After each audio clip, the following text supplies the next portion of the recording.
London যাওয়ার স্বপ্ন ছিল ৩০ বছর বয়সী লরেন্স ক্রিশ্চিয়ানের। বাবার মৃত্যুর পর মা আর বোনের বেঁচে থাকার একমাত্র সম্বল ছিলেন তিনি। লরেন্স বাবার অন্ত্যেষ্টিক্রিয়ার জন্য লন্ডন থেকে দেশে ফিরেছিলেন, আর এবার তাকে বিদায় জানাতে হলো সেই পরিবারকেই। মায়ের চোখে অশ্রু, বোনের কণ্ঠে থেমে যাওয়া কান্না। লরেন্স ক্রিশ্চিয়ান বৃহস্পতিবার সকালে মাকে ভিডিও কলে বলেন, লন্ডন পৌঁছেই আবার কথা হবে, এটাই ছিল শেষ কথা।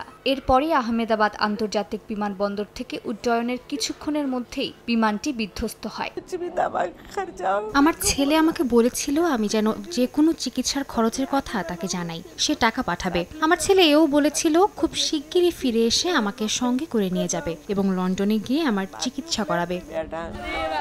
এদিকে দুর্ঘটনার দিন মায়ের চায়ের দোকানের ভেতর ঘুমাচ্ছিলেন ১৪ বছর বয়সী কিশোর আকাশ।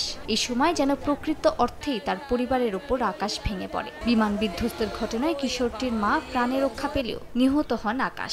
পরিবারের এই ছোট্ট সদস্যের শেষকৃত্যের অনুষ্ঠানের আয়োজনে মা বোনের আহাজারি যেন থামার নামই নিচ্ছে না। অনেক পরিবার এখনও অপেক্ষা করছেন প্রিয়জনদের খোঁজে। গুজরাটে রোববার কল্পনা প্রজাপতির শেষকৃত্যে অংশ নেয় তার পরিবার। ফুলে মোড়া কফিন বহন করে শ্মশানের দিকে নিয়ে যান আত্মীয় স্বজন। বুক ভাঙা কান্নায় বিদায় জানান প্রিয়জনকে।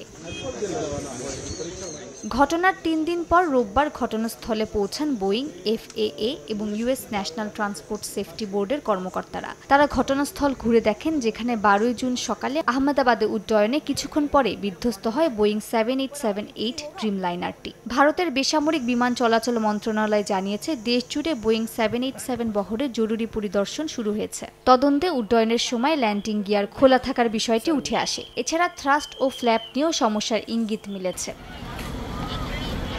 মালিহা সুহরওয়ার্দী, সময় সংবাদ।